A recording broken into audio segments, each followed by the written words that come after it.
If I gave a fuck what y'all think I would be doing this?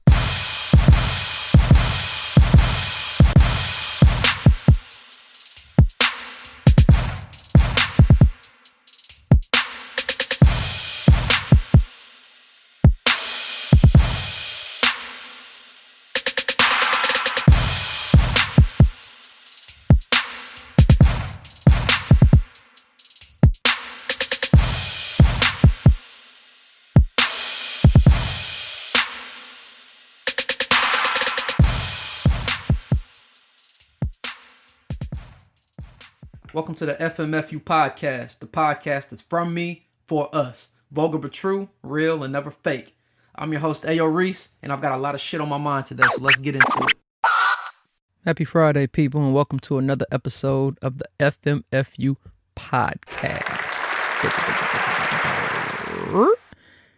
You know, I was doing some thinking, and I've come to the conclusion I don't think there was a better time than growing up as a kid or even a teenager in the decade of the 90s. Now, this is not me sitting here saying that, 90s babies are the best, because that's not true.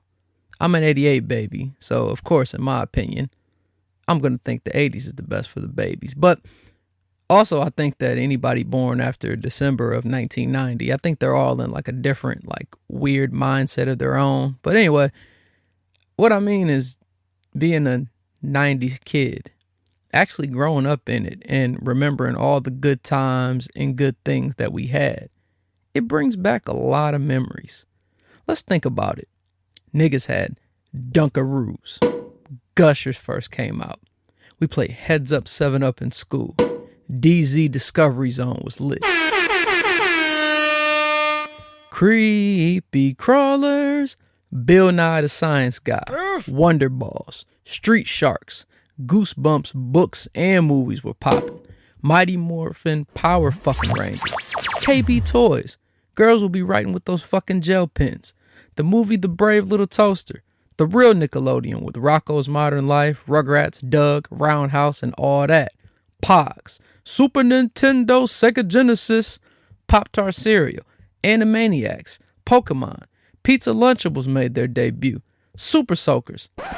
Nick, I could go on all fucking day talking about this shit. Instead of text messages, we used to get notes passed back and forth. Sometimes you would even get some slid into your locker. Sliding a note in the crack of one's locker, man, that was the original way to slide in the DM. Man, come to think about it, I used to have a whole Air Jordan box full of fucking notes talking about who the fuck knows what. But regardless of all the great notes and video games and kickball games I used to smack niggas in on the playground, there's always one thing of the 90s that is near and dear to my heart.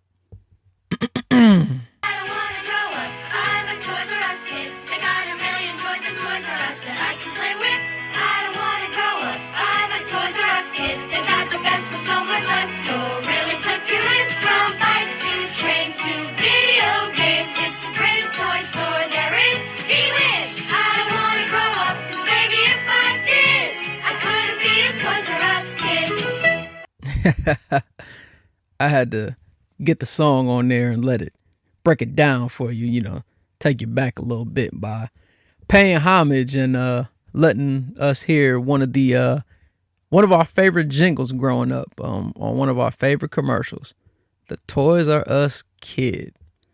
Toys R Us is the ultimate memory place from my childhood. It was heaven on fucking earth. The best place you can possibly be taken to, because even if you weren't necessarily going to get anything from your parents, you could at least play the demo for the latest video game, or when Crash Bandicoot's about to come out and it's, got to pre-order it and shit, you could at least play it and know what's going on with it. You could also play with the newest toys in the stores to, see what you could potentially get one day. Too many memories in that big fucking place of a store. And I remember when all of the art boxes for the video games were on display. Right. And to purchase one, well, you'd have to grab one of those paper slips that was all in the pouch that was underneath the art box. So when you grab one of these paper slips, you'd pretty much take that and have to hand it to one of the people who worked there. And then they'd see what game you want. So I don't know, say it was Super Mario or some shit.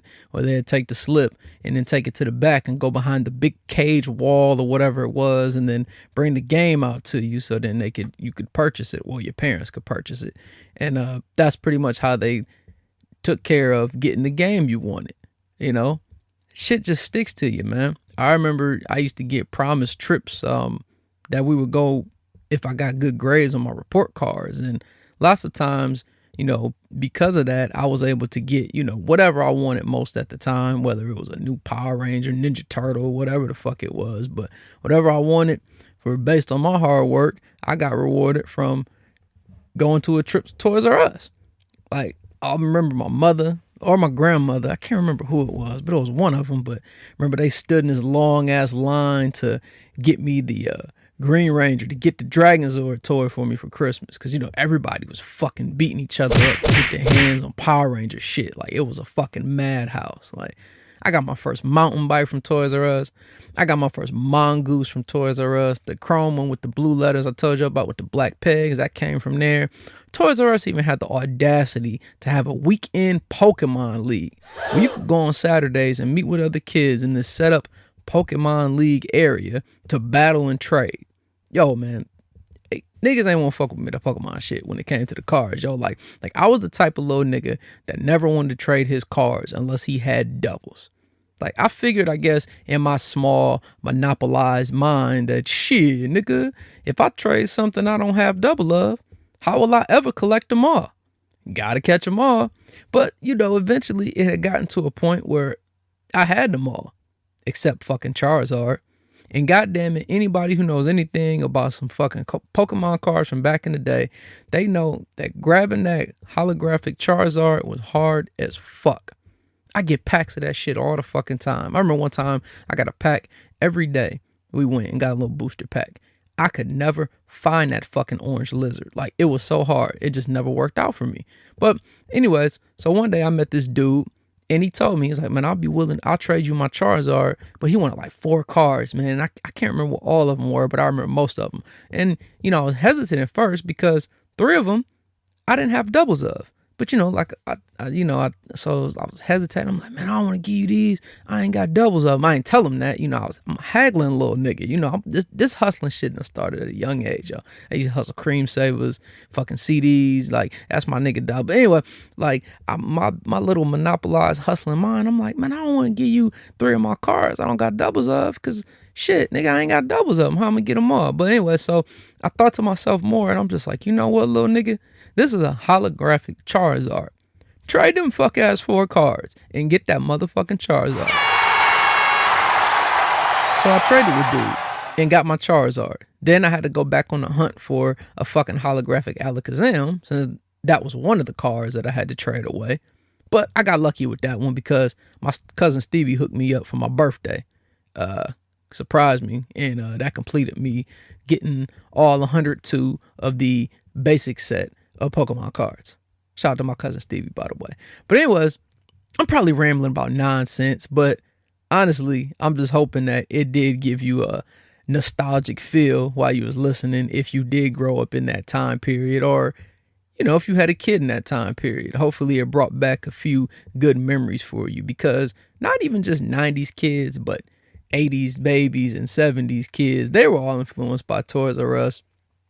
By either, you know, if they didn't shop for themselves, they were shopping for their own kids. I know my mother probably got plenty of fucking memories buying Power Rangers, whatever crazy story. She could probably tell a whole bunch of them. But, you know, as you should know right now, though, you're probably like, why the fuck we talking about Toys R Us? Like, this nigga so fucking random. Hey, fuck you. You tuned in, nigga? Listen. But, as you should know by now, and the reason for my whole rant, as we always got to start with a positive. A negative always follows. And we done talked about this a couple episodes. But y'all should know, if you're paying attention to the news, Toys R Us is about to go bye-bye. Marking the end of a 70-year era. The company, they're going to close or sell all 735 stores in the country, which you really sit here and think about that. That shit is crazy. Like, you've got a store that's been doing business for 70 years. You're this successful that you have 735 stores. Just think about that. You just think of you, regular person, or whatever you do, whoever you are. You start a store. You have 735 of them bitches in the country. You have some overseas as well. And that shit just folds the fuck up. Like, if anybody would want to make a bet on that, you'd probably think like, man, that's impossible. Like, if I knew anybody who got 700 something stores, I'm probably going to think that they're going to be successful forever. Like, I'd bet the house on that. But it's so crazy how you can have all of this and shit can fold like that based on, probably really only a couple of bad events. Like, Toys R Us had some bad investments. They took on a lot of debt, and basically the new people that bought the company purchased it on like some equity. So they bought it and was in debt. And ultimately, even besides the facts of that, they might not be closing everything if they didn't have those bad investments. But I just think Toys R Us was unable to keep up with the times. But the memories of Toys R Us, as I stated, they're going to always be great. And time is constantly moving on. Hey, episode 1. You got to get with the times or get left in the dust. This shit has even happened more recently, though. Well, I don't want to say it happened more recently because that's a different context. But let's look at it this way. If you go back to the month of June. Yeah, June. 11 years ago. So that puts us at 2007. That was the year I graduated, by the way. June of 2007 is when Steve Jobs had announced the very first iPhone. So I don't think it didn't have a number yet. So for numerical purposes, we can call it iPhone 0, iPhone 1, whatever. They didn't have numbers. It was iPhone. But whatever you want to call it. Think about how downgraded that iPhone is compared to an iPhone 8 or an iPhone 10 or even a 7. Just anything that's out now that's still readily available and that people have. Anything we have access to now. Think about the downgrade or upgrade if you go from 07 to 2018. Think about the upgrade if you want to look at it that way. How significant of a change it's been. And that's only been in an 11-year span. So for Toys R Us the last 70 years and do what they've been doing, that's still pretty good, but it's still kind of outrageous when you got all of these stores, man. But sticking to smartphones weren't even the norm really in 2007. In 2007, I had the damn Nextel Chirpy Chirp. I had the i870 joint with it had the push the flip button on the side, and it had the pause play and then the skip and back buttons on the front. So I could listen to some music on a little punk ass SD card. So not everybody was toting smartphones or Blackberries quite yet at that time. Well, maybe some of y'all rich motherfuckers had one in high school, but we can definitely say most did not. So if you look at it in 2018, some of y'all kids got one and are all smartphone, iPhone, Galaxied out. Toys R Us failed to adapt to the times, and ultimately in 2018, they got what? Left in the dust. I have an almost 3-year-old at home, and she plays with toys, which is good. I try to do what I can to keep her active, like playing with toys, and when it's nice out, going outside and doing activities. So she has swimming on the weekends and, different things like that. So she's just not in the house all the time. But I'll be real with you, though. When it's some days, like when she has her toys or whatever, or it might be cold outside or raining and we can't go outside or do anything, sometimes there's just no competing with that damn iPad and that fucking YouTube Kids. Now, don't get it twisted here. YouTube Kids is a gift because it gives you some time to yourself if you want them to sit there quiet and watch their show while you either watch your own show or play the game or whatever. But the weird thing about it with these kids and on the iPad or even on your cell phone and watching YouTube Kids, these kids nowadays seem to always want to only watch one thing. Other kids playing with fucking toys. And I don't understand. I'm not quite sure why, like, this is such a thing. And I know I'm not the only one because I've seen it all the time. Like, people talk about it on their statuses. And I think there was even a meme one time that was just like, Toys R Us is going out of business because all the kids are on their iPads just watching other kids play with toys.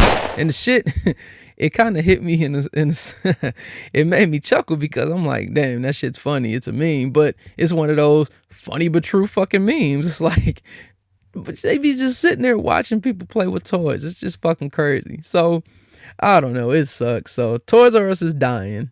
More of our childhood memories are dying as just everything dies as you get older. And Walmart and Target, they're going to be sure to increase their revenue by picking up all them toy shoppers who still used to go to Toys R Us, myself included.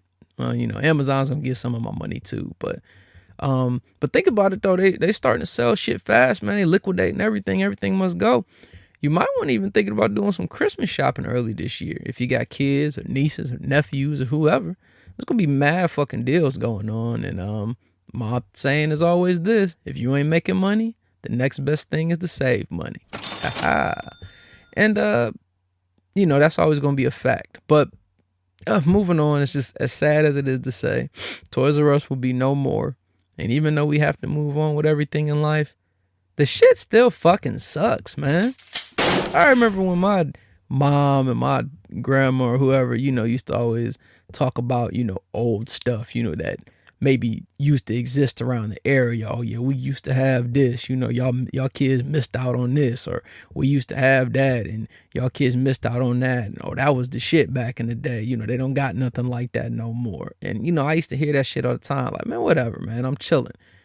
It's fucked up because, man, it's kind of been happening for a few years, but I think with this Toys R Us shit, man, I think I really am officially at that fucking age where the change has been so progressive that I can really tell my kid, girl, you missed out on Toys R Us because y'all ain't got no fucking type of store like that.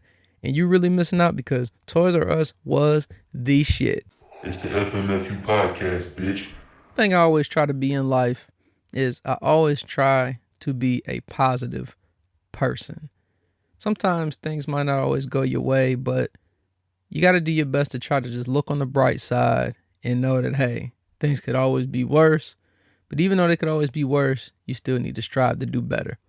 So because of my mentality being this way, I'm the type of person that likes other people who are positive. People who like to keep the positive mindset. And sometimes it's necessary for them, and this is myself included, to keep that positive mindset to help them accomplish their goals. And usually they're goals that will, make their future bright. But with that being said, there's always one thing that always bothers me is people talking about their goals on social media. Now, it might sound harsh because some people might think, well, shit, Reese, what if they want to spread some positivity among their fellow socialites? Man, I get that. And I don't think that it is necessarily a terrible thing, but I feel that the problem with that is that it creates a sort of target on your back. And it can also create complications for your social media friends. What do you mean, cuz? Let me explain, nigga. So let's say I post online, oh, I'm feeling good. It's a Wednesday. Man, yeah, I got this plan. Yo, yeah, nigga. I'm going to school. I'm about to do this. I'm going to major in this. I'm doing all this. Okay, I'm about to buy a brand new car this year. I'm buying this exact car. I'm buying this house, exactly this, on this exact street. Nigga, I'm taking this trip. I don't know, anything you can think of, some shit that would sound like that. Well, I'm gonna be real with you. When you start talking about all that shit you gonna do or what you about to do, you just put a target on your back. You put a target on your back when you put this shit out there, because after you put it out, it's gonna be people that's gonna remember. Now, not everybody, because some people just scroll and some people just don't really pay it no mind. But if you're somebody that talks about it and you do it all the time, people are gonna put that eye on you. They gonna look at you through a scope like, okay, nigga, yeah, you about to pull up in the what? Okay, yeah, let me see. I want to see when you pulling up in that shit, my nigga. Especially the ones that, think they your friends or try to be your friends, or they fake friends, or they nosy bitches for ex bitches, and they just trying to do shit like that. Like, they gonna pay attention to you. You know what I mean? So the target comes because if you don't produce with all this shit you were talking about, all them people with that scope on you, they're gonna be like, man, well, this nigga, when he said he was gonna get this car, man, that nigga still ain't in school. Man, that nigga, I ain't know that nigga couldn't have taken no trips. I see this nigga at the corner store every day buying some Kool-Aid. Like, you know what I mean? Like, shit like that. You basically set yourself up to look more like a fraud than someone who was actually trying to get on their shit. In my opinion, I think the best way to be about things is to not talk about it, but to just be about it. Just because you want to have a positive outlook on things or keep yourself motivated doesn't mean you have to post your planned moves that you plan on doing on social media. Coming up with a plan is fine. You should write everything down, maybe put all your ideas on what you want to do in a notepad on your smartphone. If you have shitty handwriting, because that's what I do. I put everything on my fucking notepad. Like, that is my go-to. My phone always going to be with me. Why not have it in my notepad? But do something like that, because plans change all the fucking time. And you don't want to be the one that's giving that perception that, nigga, I'm just full of shit. I just be bullshitting. I'm just be talking. So I think if you do want to get online and talk about things, you shouldn't talk about it until after you get it. So until you get that job, or until you get that new car, or until you get that new house, wait until after the fact until you want to post some big shit. You know, that way it's like, I'm already done, my nigga. I was silently grinding. Like, look what I got to show for it. Boom. You know, don't just post on what you plan on doing. Niggas always want to do something or think that they got a plan on how to do something. But a lot of times when people talk about, I'm going to do this and do that, people haven't looked at steps 1, 2, 3, 4, or 5 and don't even know where to begin. And for me personally, that shit kind of pisses me off. So just don't do it. But remember, you got to be careful with your positive inspiration, quote unquote, because, I mean, let's be real. Putting shit online ain't nothing but a humble brag. Let's be 1,000. People, everybody does it for the snap or does it for the gram or the Facebook or whatever. Like, we post shit to show off. Like, I'm not showing off like my head, like, oh, my waves look good or some shit if I ain't got a fucking haircut. Cause yeah, the shit might be busting, but nigga, I look like Scruff McGruff. Now, as soon as I walk out that motherfucking chair, I might hit y'all on the snap like, nigga, they spinning, you know, shit like that. It's all a low-key humble brag. Like, let's say a nigga buy a new Benz. Oh, man, that nigga about to take mad pics.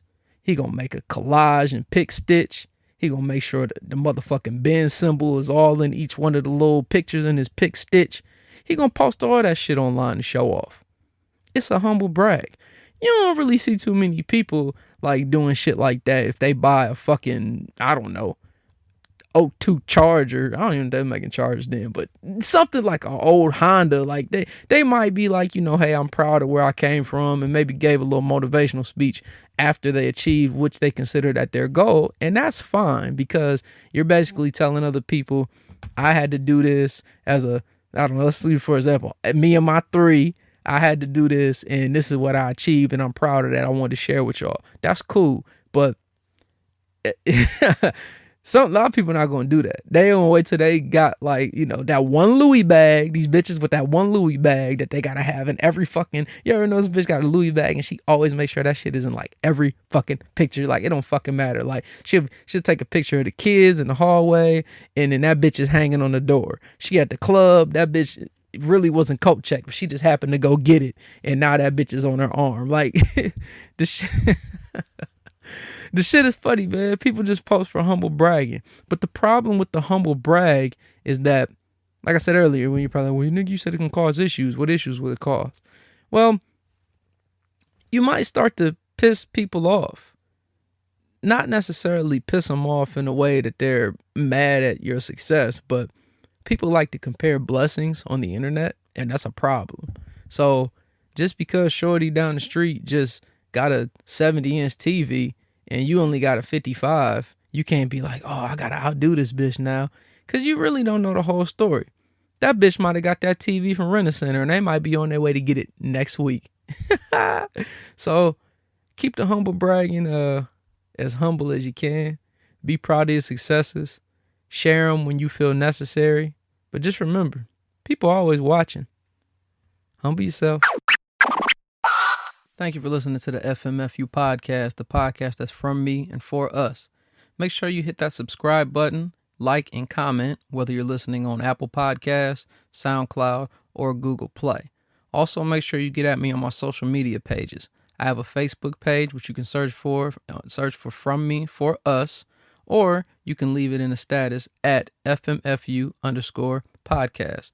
Also, get at me on Twitter and Instagram at the same @names. That's at FMFU_podcast. Remember, people, always keep it a buck, always keep it 1,000, and perception is everything.